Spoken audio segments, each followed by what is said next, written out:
ஒரு விஷயத்த நான் உங்களுக்கு சொல்றேன். இது உண்மையா இல்லையான்னு சொல்லிட்டு நீங்களே முடிவு பண்ணிக்கோங்க.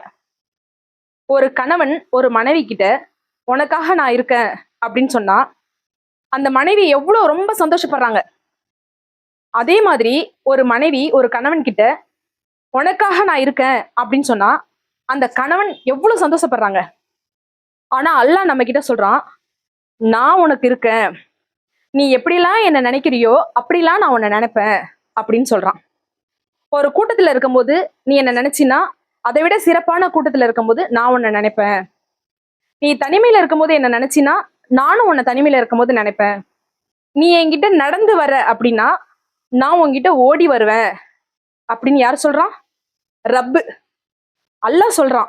நம்ம நினைக்கிறோம் அல்லாஹ்வை? நம்ம அல்லாஹ் ஒதுக்கி வச்சுட்டு ஒரு வாழ்க்கையை வாழ்ந்துட்டு இருக்கோம். பிறர் மேல நம்ம அன்பு வைக்கிறோம். நல்ல ஒரு விஷயம் கேட்டுக்கோங்க. இந்த உலகத்துல நம்ம எது மேல அன்பு வச்சிருந்தாலும் அது எல்லாமே நிரந்தரமானதே கிடையாது. எல்லாமே டெம்பரவரி தான். 100% எது மேலேயும் நம்ம அட்டாச்சா இருக்கக்கூடாது. எதுவுமே நிரந்தரமே கிடையாது. இந்த உலகத்துல நம்ம ஒரே ஒரு விஷயத்து மேலதான் நம்ம ரொம்ப அட்டாச்சா இருக்கணும். 100% இல்ல, கோடிக்கணக்கான பெர்சன்டேஜ். அதுக்கு தகுதியானவன் ஒருவன் தான். யார் அது? ரப்பு, அல்லாஹ். அவனை அதிகமா நம்ம நினைவு கூறணும். தனிமையில இருந்தாலும் கூட்டத்துக்கு போனாலும் எந்த இடத்துல ஒரு சின்ன விஷயமா இருந்தாலும் எதை செய்ய போறோம் ஒவ்வொரு செகண்டும் நமக்கு எப்படி நினைவு கூற தெரியுமோ அந்த மாதிரி அல்லாவை நம்ம நினைவு கூர்ந்துகிட்டே இருக்கணும். அல்லாவை அதிகமா நினைவு கூர்ந்துகிட்டே இருக்கணும். நம்ம அல்லாவை நினைவு கூர்ந்துகிட்டே இருக்கும்போது அல்லாவும் நம்மளை நினைச்சுக்கிட்டே இருப்பான். அப்போ நம்மளுக்கு வர ஆபத்தெல்லாம் அல்லாஹ் லேசாக்கி வைப்பான்.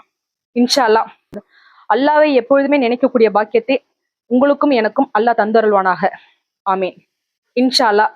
இந்த பதிவு உங்களுக்கு பிடிச்சிருந்தா உங்களோட நண்பர்களுக்கு அனைவருக்கும் ஷேர் செய்யுங்க. அஸ்ஸலாமு அலைக்கும் வரஹ்மத்துல்லாஹி வபரகாத்துஹு.